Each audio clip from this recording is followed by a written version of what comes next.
బంగ్లాదేశ్తో జరిగిన 2 టెస్టుల సిరీస్ను భారత్ 2-0తో కైవసం చేసుకుంది.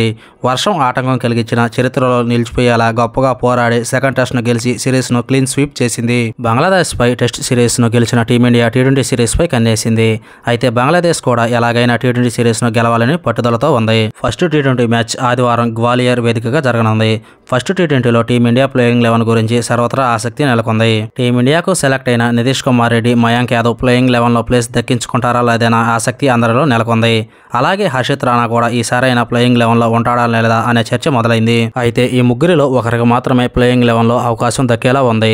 శుభమాన్ గిల్, జైస్వాల్ కు రెస్ట్ ఇవ్వడంతో ఓపెనర్లుగా సంజు శాంసన్, అభిషేక్ శర్మ ఫస్ట్ టీ20లో బరిలోకి దిగనున్నారు. ఇక ఫస్ట్ డౌన్ లో సూర్యకుమార్ యాదవ్, ఆ తర్వాత రియాన్ పరాగ్, రింకు సింగ్, హార్దిక్ పాండ్యా, శివం దుబే, వాషింగ్టన్ సుందర్ బ్యాటింగ్ ఆర్డర్ లో వస్తారు. అయితే పేస్ ఆల్రౌండర్లుగా హార్దిక్ పాండ్యా, శివం దుబే ప్లేయింగ్ 11లో ఉండడంతో నితీష్ కుమార్ రెడ్డికి ఫస్ట్ టీ20లో ఛాన్స్ దక్కే అవకాశాలు తక్కువగా కనిపిస్తున్నాయి. ఇక హర్షదీప్ సింగ్ తో పాటు మయాంక్ యాదవ్ లేదా హర్షిత్ రాణాలలో ఒకరికి ప్లేయింగ్ 11లో అవకాశం దక్కే ఛాన్స్ ఉంది.